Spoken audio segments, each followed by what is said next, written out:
Jour de la semaine. Le lundi, David reste toute la journée à l'école. Souvent, le soir, il pratique une activité musicale, le piano. Le mardi ressemble au lundi, sauf qu'il n'y a pas d'activité après l'école. David rentre chez lui pour faire ses devoirs et se reposer. Il y a des régions où les enfants ne vont pas à l'école le mercredi. David, lui, va à l'école le mercredi matin. Le mercredi après-midi, il se détend et va jouer au football dans son club. Le jeudi est comme le mardi, on ne fait qu'aller à l'école. Le vendredi, la classe dure toute la journée, mais elle est souvent plus courte pour laisser les élèves en week-end plus tôt. La journée est longue pour David qui attend le samedi toute la semaine. Le samedi, il dispute des matchs de football avec son club dans le cadre de compétitions régionales. Le dimanche, il se repose et en profite pour faire ses devoirs pour la semaine. C'est déjà le lundi et toute la semaine recommence. Question 1. Quelle activité David pratique-t-il le mercredi après-midi? Question 2. Quel est le bon ordre pour les jours de la semaine? Question 3. Quels sont les 2 jours du week-end? Question 4. Quels sont les 2 jours qui se ressemblent le plus pour David? Question 5. Quel jour David passe-t-il le moins de temps à l'école? Les réponses. 1. Le football. 2. Lundi, mardi, mercredi, jeudi, vendredi, samedi, dimanche. 3. Samedi et dimanche. 4. Le mardi et le jeudi. 5. Le mercredi. Bonjour. Bonjour. Il y a un problème avec ma famille d'accueil. Asseyez-vous, je vous en prie. Merci. Je vous écoute. Eh bien, voilà. Depuis que je suis arrivée, personne ne me parle. Oui. Et je sens qu'il y a une grande tension dans cette famille. Et j'aimerais changer si c'est possible. Vous devez comprendre que c'est un peu compliqué si c'est juste parce qu'il y a un manque de communication. Mais ce n'est pas tout. Le soir, je les entends se disputer jusqu'à minuit. Ça m'empêche de dormir. Et puis, c'est aussi au sujet du repas. Depuis une semaine, nous n'avons mangé que des raviolis en boîte ou des spaghettis. Pas de viande, pas de légumes. Je ne pourrais pas supporter de vivre dans ces conditions une semaine de plus. Je vais voir ce que je peux faire. Revenez me voir en fin d'après-midi. Merci.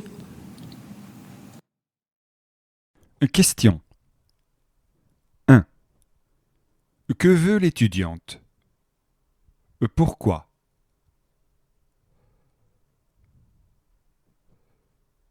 2.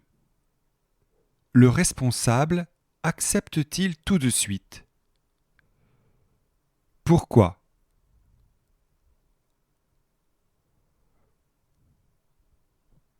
3.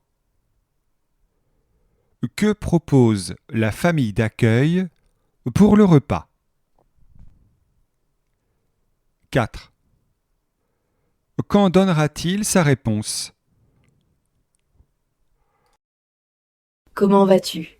Franck. Bonjour Nicolas. Nicolas. Salut Franck. Comment vas-tu? Franck. Je vais bien. Et toi? Nicolas. Très bien. Tu es toujours étudiant? Franck. Non, j'ai terminé mes études en juin dernier. Je suis informaticien. Et toi, tu es toujours cuisinier? Nicolas. Oui, j'ai ouvert un restaurant à Lyon depuis 6 mois dans le centre-ville. Franck. Quel type de cuisine proposes-tu? Nicolas.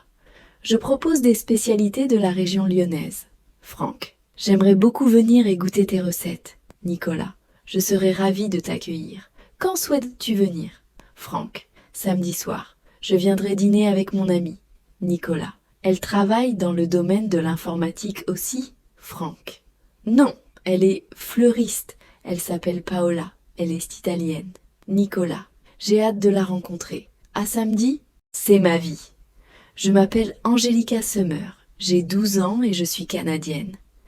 Il y a 5 ans, ma famille et moi avons déménagé dans le sud de la France. Mon père, Frank Summer, est mécanicien. Il adore les voitures anciennes et collectionne les voitures de miniature. Ma mère s'appelle Émilie Sumer. Elle est infirmière dans un hôpital non loin de notre maison. Nous avons déménagé en France parce qu'elle a toujours aimé la culture de ce pays. La vie en France est très différente de celle au Canada. Ici, il fait toujours chaud. Chaque dimanche, nous allons à la magnifique plage de Biarritz et nous achetons des glaces après avoir nagé dans la mer. Les Français sont très sympathiques et accueillants. Nous parlons français lorsque nous sommes dehors, à l'école ou au marché. Cependant, nous continuons de parler anglais à la maison, car mes parents ne veulent pas que je perde ma langue natale. Question 1. Quel est le métier du père d'Angélica? Question 2. Quand est-ce que la famille Sumer a déménagé en France? Question 3. La famille Sumer parle anglais lorsqu'elle est. Question 4. Comment sont les Français? Question 5. Comment s'appelle la maman dans la famille Sumer? Les réponses. 1 mécanicien. 2 il y a 5 ans. 3 à la maison. 4 sympathique. 5 Émilie.